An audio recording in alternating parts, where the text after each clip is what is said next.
రంగయ్య మీరు వెళ్ళండి. ఏంటండి ఇదంతా? ఈ ఎలక్షన్లో నేను ఎలాగైనా గెలవాలి. అందుకు ఎవరు అడ్డొచ్చినా అడ్డు తొలగిస్తాను, చంపేస్తాను ఎవరైనా సరే.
చూస్తే మీ నాన్నని చెప్పుకునే ధైర్యం నాకెప్పుడూ రాలేదు.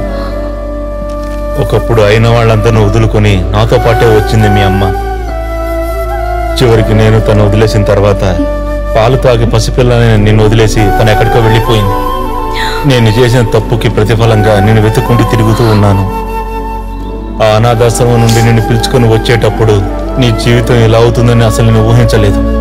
ఇప్పుడు నా వల్ల నువ్వు ఏదైనా ప్రమాదంలో పడకుండా ఉండడం కోసం ఎవరికంటా పడకుండా నేను ఎక్కడికైనా వెళ్ళిపోతాను. మన ఇంకా ఇప్పటికీ కలవం. దయచేసి నన్ను శపించకమ్మా.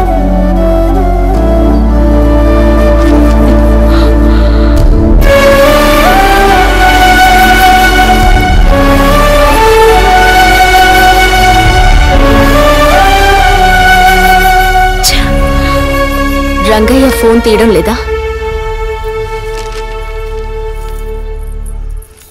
కమలా, లక్ష్మికి బాలేదు. తనని వెంటనే హాస్పిటల్లో అడ్మిట్ చేయాలి. డాక్టర్కి కాల్ చేసి ఇక్కడికి రమ్మను. ఇక తను తట్టుకోలేదు.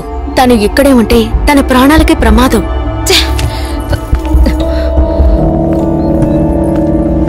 నువ్వు ఎవరి గురించి భయపడుతున్నావు?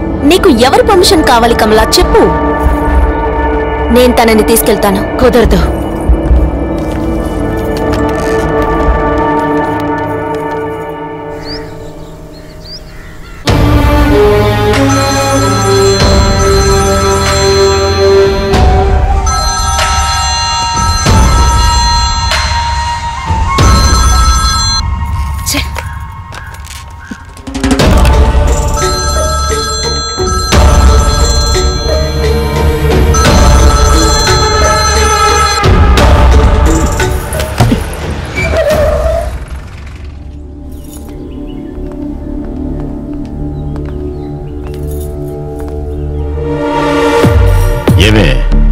రంగయ్య ఎక్కడ?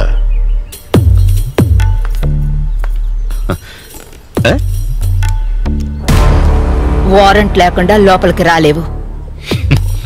ఇక్కడికి వచ్చిన వాళ్ళు ఎవరికైనా కూడా మీరు వారెంట్ ఉందా ఉందని అడిగారంటే మీ బిజినెస్ మొత్తం కొలాప్సే. అది తెలుసుకో. అందరి దగ్గర ఉండే వారెంట్ నా దగ్గర ఉంది. చూపించనా? చాలే. చేతివే.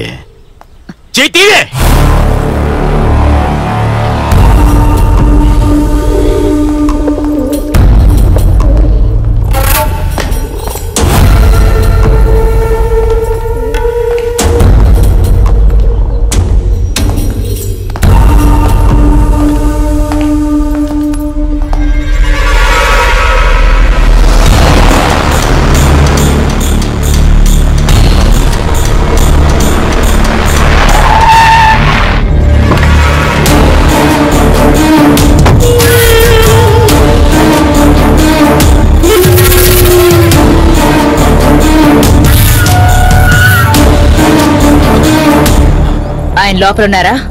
అక్క అది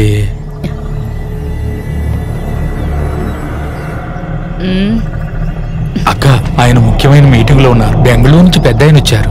ఇప్పుడు ఇంటికి వెళ్ళండి. అన్నయ్య తప్పకుండా మీ ఇంటికి వస్తారు. ఆయన అనుకున్నప్పుడు మాత్రం వస్తే చాలదు. తప్పుకో.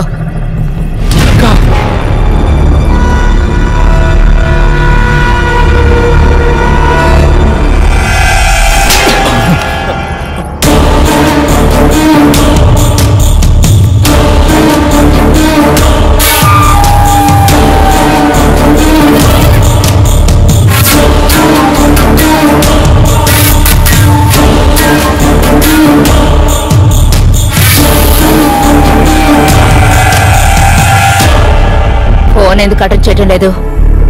ఇక్కడి నుంచి ముందు వెళ్ళు. కుదరదు, నేను ఇప్పుడే మాట్లాడాలి. వెళ్ళమని చెప్పాను కదా, నేను వస్తాను. కుదరదు. ఇక్కడి నుంచి పోవే.